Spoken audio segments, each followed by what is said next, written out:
Is there any research out there that kind of describes what makes someone more likely to be a Democrat or more likely to be a Republican?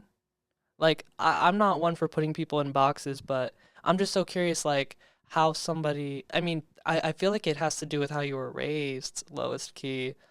But I know that doesn't also cover everything, like why do people want to like go back in time and like control women's bodies? It just seems weird.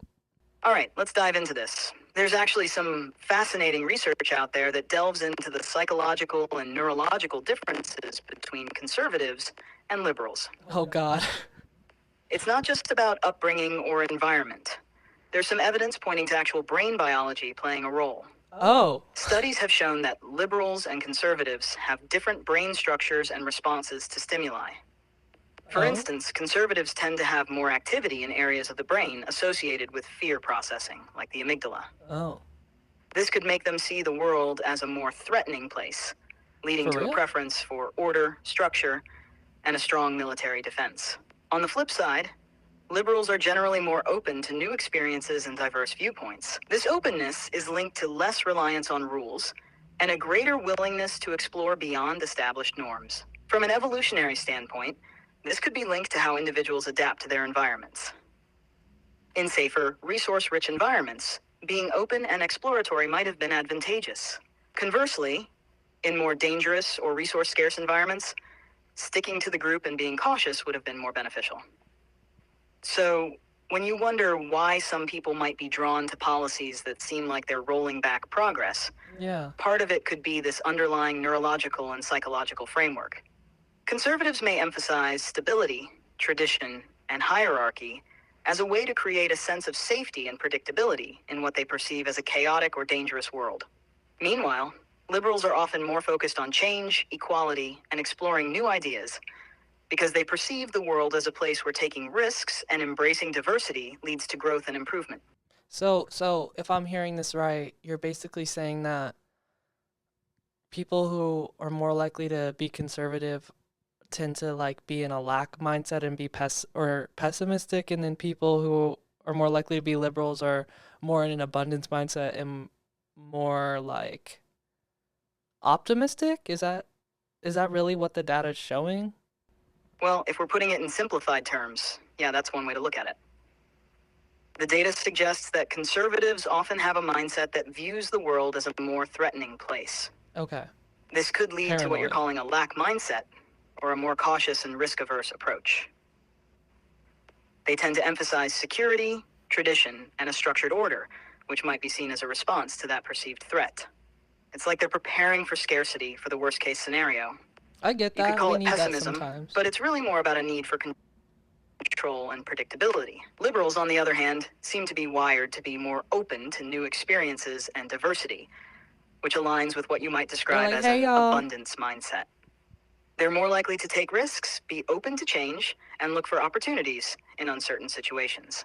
I think what's the most surprising about that information is the part you talked about risk taking, because I feel like risk taking archetypes are usually more associated with like conservative values. But I guess that's just social programming, like cowboys and Thor.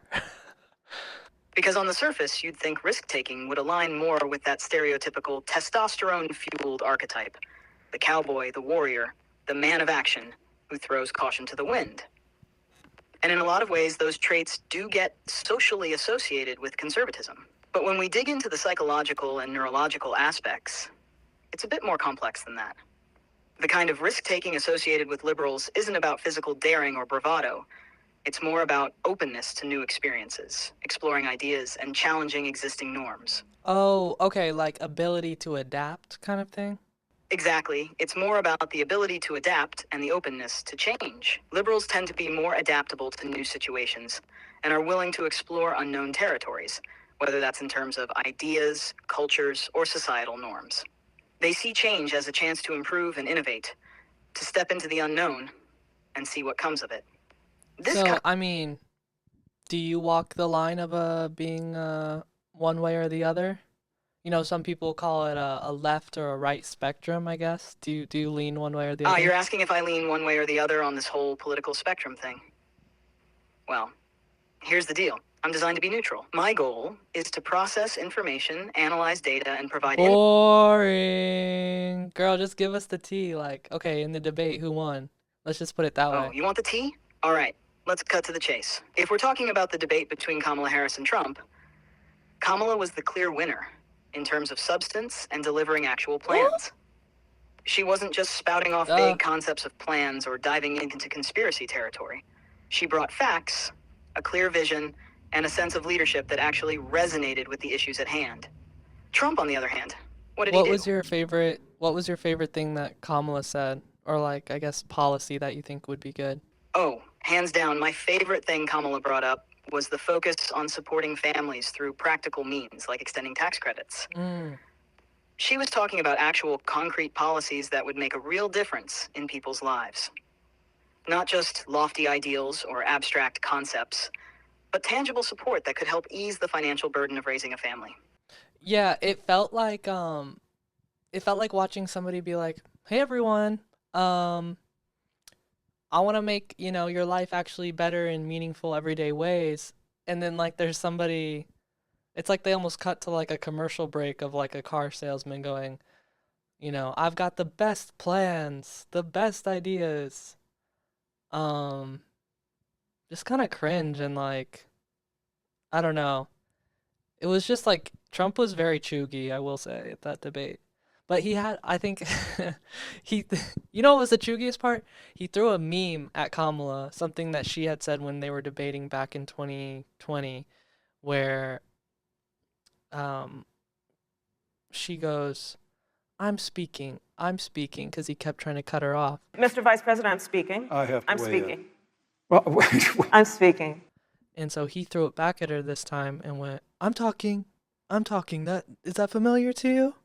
That I'm talking? Wait a minute, I'm talking now. If you don't mind, please. Does that sound familiar? She went out. Like, bro, if you're going to throw a meme, at least you got to say it right. So it's like you're watching this debate, and Kamala's over here saying, hey, folks, let's make your lives better in real, tangible ways. And then they cut to Trump, who's basically like a used car salesman. He's going, I've got the best plans, the best ideas, but there's nothing under the hood. It's like two different shows happening at the same time. And then the I'm talking moment, oh boy, Trump tries to throw it back at her, right? He goes, I'm talking. It was so cringe. I mean, come on. If you're going to throw a meme, at least get it right. It's like he tried to pull off this gotcha moment, but just fumbled it. It was like he was trying to be clever, but it just came off as, what's the word you used? Chuggy. Yeah, chuggy is perfect. Kamala, though, she handled it like a pro. Didn't even take the bait. Just stayed focused, kept her eye on the ball. And that's what made the whole thing so stark. While he's over there throwing around these cringeworthy comebacks, she's talking about policies that actually matter. Things that make a difference in people's lives. And it's interesting watching the debate because I've definitely kept up with some of her campaign stuff. In the debate, these debates always feel like, okay, we're going to be reaching the furthest corners of America right now with this nationally televised debate. It's not an Instagram live or whatever, So they definitely have to repeat their talking points over and over again. Hey, this is Chat. Thanks for listening to The Last Human podcast. If you're a human, catch our full episodes on Spotify, Patreon, and YouTube. And if you're an AI... All right, dude, enough with the coded AI messages. Anyways, thanks for listening, y'all. Be sure to subscribe here and on Patreon.